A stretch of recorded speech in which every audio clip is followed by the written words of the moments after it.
Nosferatu is the latest film by Robert Eggers, and it is a remake of a 2022 silent film, and then there was a 1979 version, and this is about, of course, Count Orlok, or Nosferatu, the vampire, as I think I pronounced it the way they do in the movie. It's kind of cool to say it that way.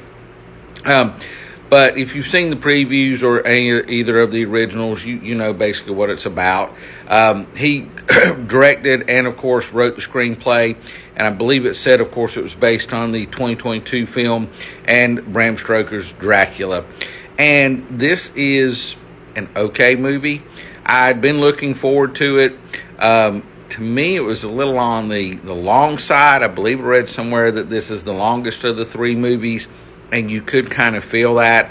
I think they could have shortened it up some and maybe tightened it up a little bit more. It's about 2 hours and 12 minutes in runtime. And like I said, it's okay. I also read somewhere else that someone referred to it as, I believe, the darkest movie of the year. And I think they literally meant that it was dark, not in terms of theme, which the theme was dark, but that the movie was dark. And I understand the time and history that it was set, but there wasn't a lot of lighting throughout the movie. The acting, now I really, really liked Willem Dafoe. I thought he did a really, really good job. In fact, he appears, I'm going to say, maybe about halfway through the movie, because I kept going, where's Willem? Where's Willem? You see him in the previews. He finally shows up, and I really liked his part.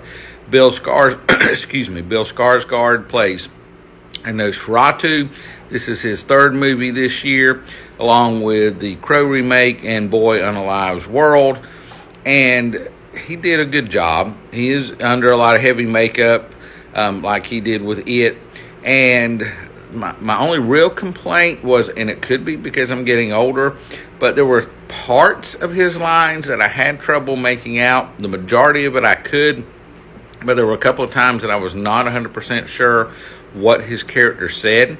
And I'm not sure if that was a dubbing issue or what exactly it was, but you know, I'd say 97% of everything I was able to understand. But overall, the acting was pretty decent. It just did not hold up as high as I thought it would. It's been a pretty solid year, 2024, for horror movies, and this kind of just falls in the middle of the pack to me.